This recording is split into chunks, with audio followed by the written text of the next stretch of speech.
And lastly, Clive James, and he says whenever he's interviewed that it's on the reading list for Australian schools, but you obviously haven't heard of it. And it's about, he was born in Colgara, near Sydney. So in this bit he's talking about the fact that they had an outside toilet and the dunny man used to come and empty it.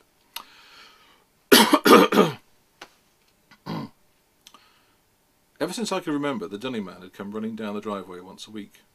From inside the house we could hear his footsteps running, and then we could hear the rattle and thump as he lifted the lavatory, took out the full pan, clipped on a special lid and set down an empty pan in its place.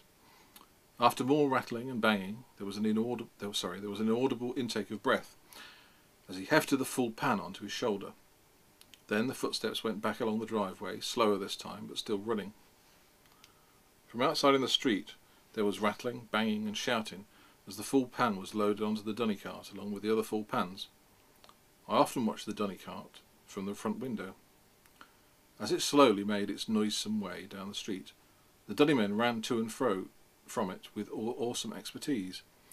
They wore shorts, sand shoes and nothing else except a suntan, suspiciously deep on the forearms.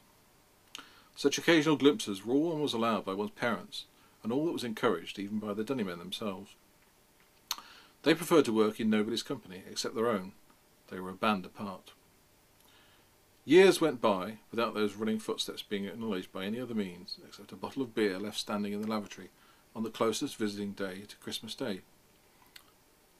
Otherwise it seemed generally agreed that the lavatory pan was changed by magic. From day to day it got fuller and fuller, generating maggots by about the third day.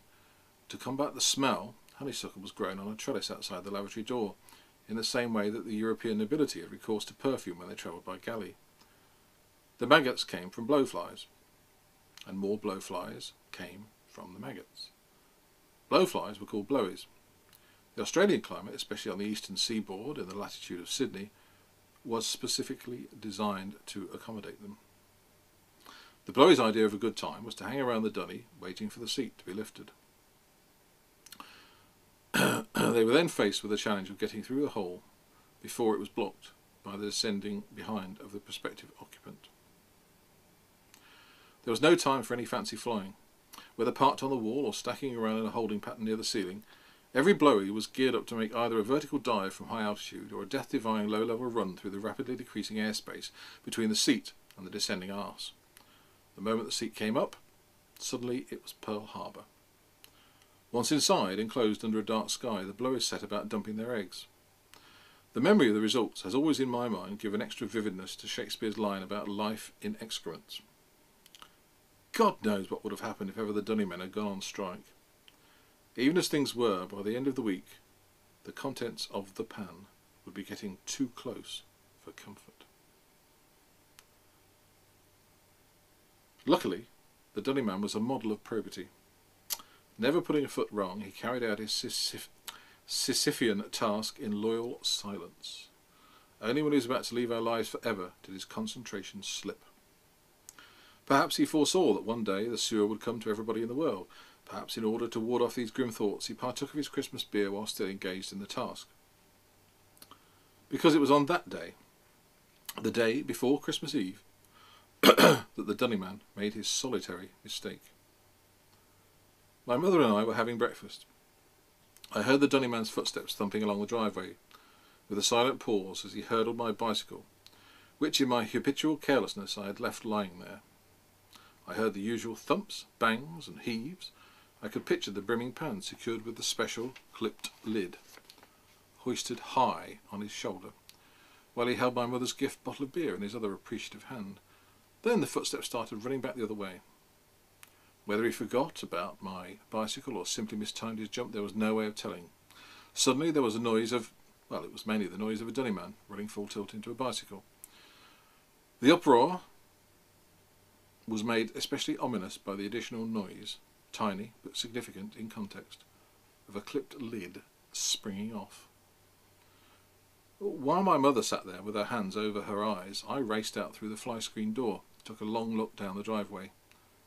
The dunny man, overwhelmed by the magnitude of his tragedy, had not yet risen to his feet. Needless to say, the contents of the pan had been fully divulged. All the stuff had come out. But what was really remarkable was the way that none of it had missed him. Already you could hear a gravid hum in the air. Millions of flies were on their way towards us. They were coming from all over Australia. For them, it was a durbar, a moot, a gathering of the clans. For us, it was the end of an era. Okay, I'll just show you a couple of things on the computer. Oh, wow. Nearly broke it. There we go. Now, so that was how I had to equalise in order to make those tracks sound a bit better. And I'll just go. There we go. Get off. I was just going to ask you, wherever it is, Stews. Ah, yeah. Did you ever listen to that track I sent you? My favourite track, 8th of November, called July by Terry Reid. Just wondered if you liked it. About 50% of people I show it to don't like it, so it wouldn't be any surprise. But I just wondered if you'd heard it. Ooh. There we go. Bye.